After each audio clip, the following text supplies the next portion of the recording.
Hey y'all, this is Leslie. Oh, excuse me. I think I might be losing my voice a little bit. We was going for broke at church yesterday, and I tried to stomp a hole into the floor and was hollering and carrying on. And now I'm drinking a medicine ball because my throat is messed up. Anyway, I wanted to share this word, and it actually came from a vision that I had on the 20th, the morning of the 20th, so Saturday morning. Saturday morning when I woke up, I had a vision of a golden crown, and it was being presented on a like a red velvet pillow, and that's all I saw. So I didn't honestly, I didn't pay much attention to it. I disregarded it because I had been watching that Bridgerton series, Queen Charlotte, on Netflix earlier the day before. And if you haven't watched it, watch it. It just felt there was some like prophetical moments in it for me, and it was I just saw some similarities to like the story of Esther, and so just, you know, some things here and there. Anyway, I liked it, and so I think I'm gonna rewatch it, and especially in regards to what I'm about to tell you, I think I'm gonna rewatch episode 3 for sure. But anyhow, I think I'm gonna watch the whole thing again. I liked it. I enjoyed it. So I had this vision. I see the golden crown. It's being presented on a red velvet pillow. Okay, I dismiss it. I get into the car because I needed to go somewhere. And so when I turn the car on, my dashboard thing where it shows the time said 2:17. And man, I don't have my Bible in here. Did I write it down? I did write it down. Okay, sorry. The dashboard said 2:17, and it was not 2:17, okay? It was 8:15 in the morning. So it says 2:17, and I'm looking and I'm like, oh my goodness, because it did this once before, and I wrote about it, I think, and I can't remember exactly what it was, but it did happen before. And so I'm like, let me take a picture, and as soon as I go to try to snap a picture, it changed to the correct time. So I'm like, okay, Lord, you saying something, and it has to do with that crown, because it instantly came back to my mind about that crown. So I was like, oh, you was trying to say something to me. Look at me, Lord. So when I got a moment, I went to my Bible, and actually the Bible app. If you don't have the Blue Letter Bible app on your phone, get it. It's a great Bible app. A lot of people have the YouVersion app. I have that one as well. I have both of them. But the Blue Letter Bible app, it allows you to look into the concordance, which will like break down each word, and it will give you like the Hebrew and the Greek meaning of the words, numbers as well. Like the corresponding the Strong's Concordance corresponding number for that word. I hope that makes sense. Anyway, get the Blue Letter Bible app, okay? And it also gives you, you know, a few different variations, like the New King James, the King James, the NLT, CSB, ESV, 123, 213, all of those, okay? So anyhow, okay, I want to be able to read the scripture to you. So what happened was I go into the Blue Letter Bible app, right? And as I type in the word crown, because I know what a crown is, but I want to see what the Bible has to say about the crown, or the scriptures, okay? So as I'm looking, there's like 59, there's 59 scriptures that say crown, they have the word crown in it. And I'm going down the list, and I see Esther 2:17. Help me today. I see Esther 2:17. Now remember, my dashboard said, the clock said 2:17, and I knew that was the Lord, right? Because that's only happened once before. My thing don't usually be doing all that. So I'm like, oh, you trying to say something. So I go down, and I'm like, and now crown is in it. Okay, so let me read you the scripture.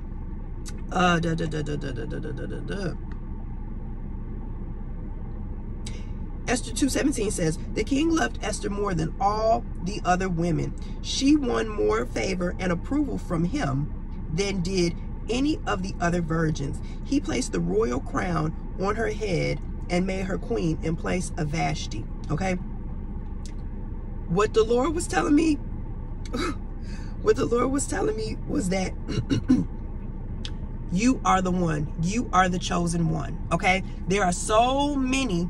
And I after reading Esther 2, read the whole book of Esther if you haven't. But I've just been reading Esther again and again. And after reading Esther 2, you know, there was a competition for the crown. And if you've seen the show Queen Charlotte, there was a quote unquote competition for the crown. But the queen, the king's mother, the queen mother, decided who would be the queen. Charlotte ended up being queen, right? But there is a competition, okay? Even in Esther 2, remember, Queen Vashti has been deposed of, right? She's no longer queen. And so the king Ahasuerus, his men, his what do they call his men, the 7 of them, they were they decided, well, why don't we get all of the beautiful women from all of the provinces that you rule over, that you reign over, all the beautiful young virgins, and bring them here, and they can be in the harem, and then they can basically go through the whole process, you know, the beautification process.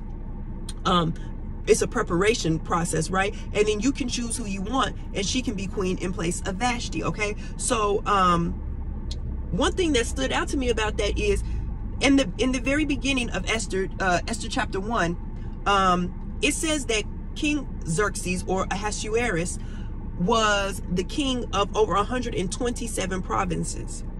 That's a lot. I think it said from India to Kush. That's a lot of provinces. Okay, so imagine, and don't think about 2023, because the rate of virginity is low. Okay, but think about it back then. Many women, many maidens were still virgins, right? Because that's the standard to which they held themselves at that time, because men wanted to marry virgins. That was a part of you being given away by your family. You know, a lot of that hinged on the fact that you were still a virgin, right? And so just imagine, and I was just imagining that, say at least, there's 127 provinces, say at least 100 women come from each. That's 12,700 women that Esther was literally in competition for the crown with, right? But the thing about it is, oh Jesus, when you have the favor of God, it don't matter how many people. And I was just lowballing. I was just saying 100. I'm sure it was way more than that. I'm sure it was way more than that. Let's just go wild. Let's just go crazy and say that Esther was up against 100,000. $100,000, $100,000, $100,000 more women, right? And out of all those women, they come into the harem, right? And they're going through the process, right? But something about Esther, I almost called her Hester. Something about Esther stood out to Haggai, right? The eunuch who was in charge of the harem. Something was so special about her that she stood out to the point that he took her, he sped up her preparation period. It was supposed to be a year of preparation. It was supposed to be a year of beautifying. Oh, Jesus, rapidly, swiftly, right? And so she still went through what she was supposed to go through, but he quickened that. Oh, Jesus, he quickened that thing. He made that process faster for her, because he saw something in her. Come on, God. He saw something in her that said she got to get through this. I think that this is the one. I think this might possibly be one, if not one of the top. This could possibly be the one that the king will choose. Well, the king has chosen you, Esther. Come on, Hester. Come on, Esther. The king has chosen you. He has made choice of you, right? And listen, even before the king saw her, Haggai had already chosen her. God, the king had already chosen her. He already knew that she was the woman for the job, right? He already knew he was going to make her queen. And so all out of these 127 provinces, all these women come, but there is one that stands out. There is one whose process is sped up. There is one who is given the best quarters with 7 of her own maid servants to attend her. Only one. Ooh, I don't know if these other women, I don't know if these other women knew God, but I know Esther did. Why I want to keep calling this woman Esther? I know Esther did, and I know that what happened with Vashti, that was divinely orchestrated by the Lord. We say, don't be like Vashti, don't be disobedient. I'm glad she was disobedient. I'm very, very glad she was disobedient. I'm glad that whatever it was, whether she was being disobedient because she just simply didn't want to go, because she, no,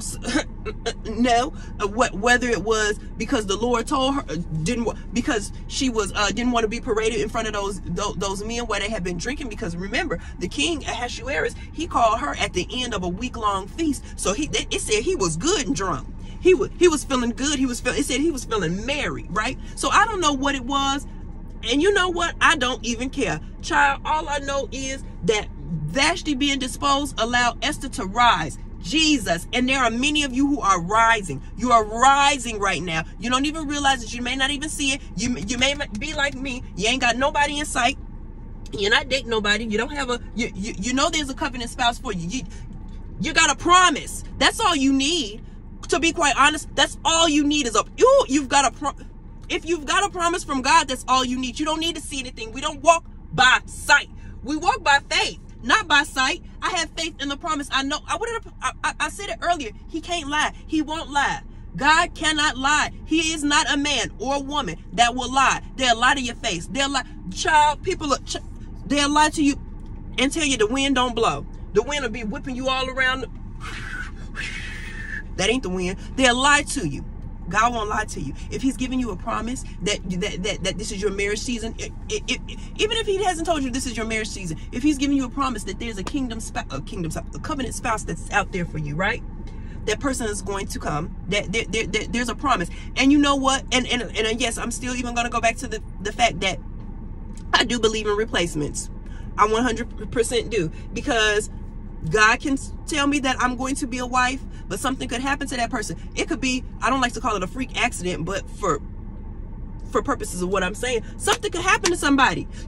Listen, I'm reminded of a gentleman. This was several years ago, but this man, I think he had either just gotten married or he was about to get married. I think it was his, and I could be wrong. Somebody know. I think it was the what is it that they do? The night before when they do all that. Is it the engagement? Not the engagement party. The bachelor party. I believe he had just had his party. They were leaving like a strip club or something, and the police ended up shooting him so many times. I don't even know how many times it was, but the man died.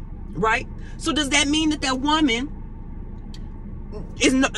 She's not going to be his wife, right? Unfortunately. And I'm not trying to. That's a horrific situation. But if God gave her a promise, I'm saying, if God gave her a promise of marriage, so does that now mean that the promise is negated?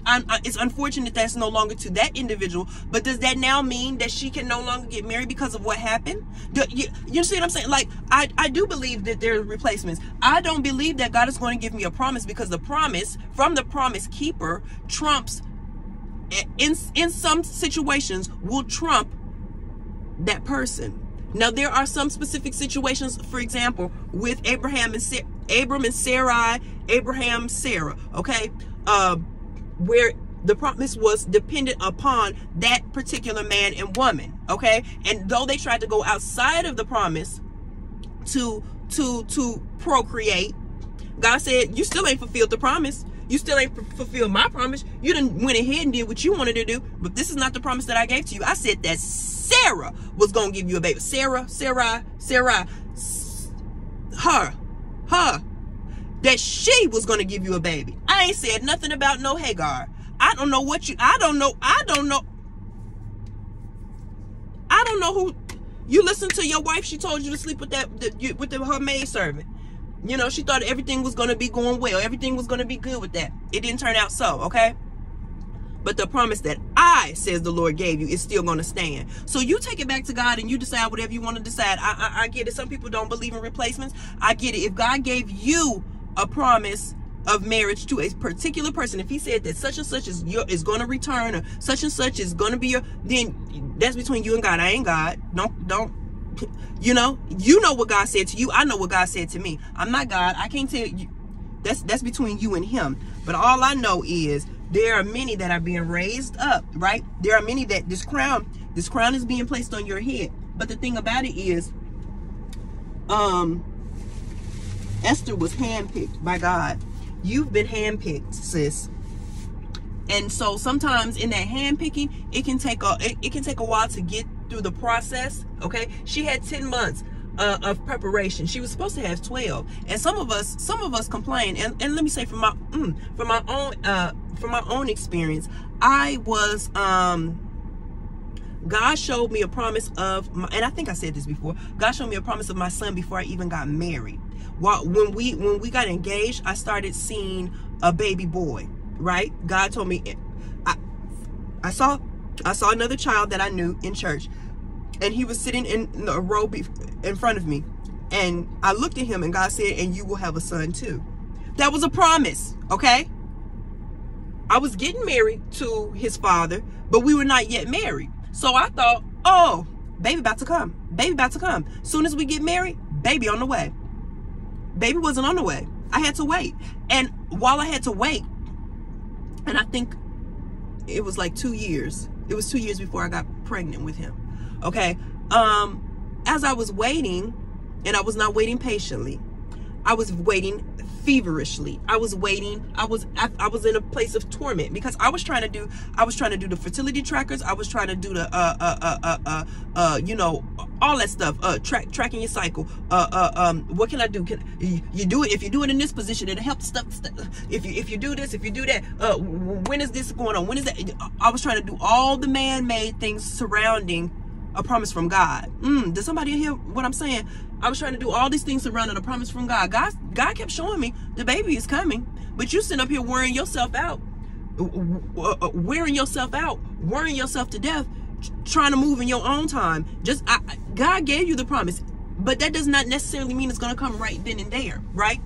Sometimes there's a preparation. There were some things that I needed to go through. There were some things that needed to break, some chains that needed to be broken off of me, if you want to be quite honest, before that baby came. There were some things that we prepare for a baby. But mamas, how many know that there's a preparation that you yourself need to go through to get ready for that baby? Not just the nesting phase where you're let me get these clothes together, let me have my baby shower, let me take my those pictures, let me take those baby shower pictures, whatever it is, you know what I'm talking about. All that stuff, right? The stuff that we focus on the baby, but sometimes there's a preparation that you yourself need to go through as well. There was a preparation that Esther had to go through, right? So just because she was picked, or just because she was taken from Mordecai and along with all those other women at that time, didn't mean that they were ready. Didn't mean that they were ready to go before the king. You may not be ready to go before the king. Now, God may put it to where your process is sped up, but you're still going to go through a process. There's still a preparation that you need to go through, right? And so, glory be to God, because of how God orchestrated things, because he knows perfect everything. He is perfect, and he knows what needs to be handled and taken care of, when, where, why, all of that type of stuff. Esther's process was quickened. It was done speedily, right? 10 months instead of 12. Don't think that just because the process comes quicker, you don't negate the process. You still want to go through the process, but be prepared for it. And you know what, I mean, I don't know her state of mind through it, but just from what we read of Esther throughout the entire book, I feel like she was a pretty level-headed woman. I feel like she moved in the wisdom that she had learned from Mordecai. I don't feel like she was impatient in her waiting. I was impatient in my waiting for my baby. Okay, and it wasn't until I started to realize, like, this thing probably isn't going to happen until I begin to celebrate those that are getting pregnant, that don't want to be pregnant, or until I start to relax and I allow God to just move in his perfect time. And before you knew it, it happened. I felt like I was waiting for forever. And then next thing I know, I'm pregnant. So I say all this to say there's a crowning. I know I done went off on a tangent. Sorry, I went in a whole different direction, but there is a crowning that is happening. I know that there was a coronation not long ago. I didn't see it. I don't watch the news, but I heard through the grapevine that's what had happened with, you know, Charles and Camilla and Charles, them. Okay, so but nonetheless, there's a crowning that is happening in many of your lives now. I hope all this makes sense, and I really have to say that this time, because I know I went here, there, and everywhere. But for whom it's for, it will make sense. There is a crowning. God is presenting you with a crown, and it can't be just anybody. Men, it can't be just anybody, because this crown was specific to a queen. This crown, in Esther 2:17, this crown was specifically given to Esther, okay, and placed on her head. God wants to place this crown on your head, ladies. Men, you cannot just pick anybody. You can't just be with any old thing that you see out here because she got a big booty, she got a this or that. You know what I'm saying? Let's be real. Let's be real about a thing. The things that we look for are not the things that, come here, Saul was chosen to be king because of how he looked, because he stood a head and a foot taller than everybody else, because he was handsome. We want a good looking king. Saul lost his mind because he was not the king that God wanted them to have. God wanted to be their king, but that wasn't good enough. The people wanted a king, a tangible king that they could see. It wasn't good enough that God had provided for them. It wasn't good enough that God had never forsaken them. He never, you know what I mean? That wasn't good enough. They needed a handsome guy. They needed a guy who looked a certain way. And so that's all they got. Oh! And so that's all they got. They got what they wanted. They got what they wanted. They got what they was looking. Oh! They got what they was looking for. You better, Jesus. They got what they was looking for. They got exactly what they wanted. Those little lowered expectations, those low-level expectations, because all they wanted was somebody who looked a certain way, who looked like they could play the role. They looked the part. Jesus. It's looking the part is not good enough. You got to be, you let God lead, okay? You don't have time to be in a marriage that looks good. You don't have no, I know some of y'all want that photo shoot. You want the IG looking, oh, he look good. And that's another story I'll get into. That's another story I'll get into for another time, because this is getting long. But stop. Don't be worried about these people's appearance. I'm not saying that you shouldn't want somebody who don't look like, you want somebody who you're attracted to, but that is not the be all and end all of a marriage. That's not why you marry somebody, because she's shaped up and she's looking good one day, right? Anything could happen at any time to anybody, and life can change at the drop of a dime, okay? The drop of a hat, whatever, however you say it. If that's the reason why you get married, because he's muscled up, because he's this and that, he's that, we have our preferences, but it's got to go far beyond that. Does this person have the mind of Christ? Can this person lead you to Christ? Can this person lead your household, your family? Can this person lead your children? There's so much more. You're supposed to be able to, the Lord told us to be fruitful and multiply. Does this person even want to multiply? Like, there's so much more to marriage than somebody looking good and laying up with them.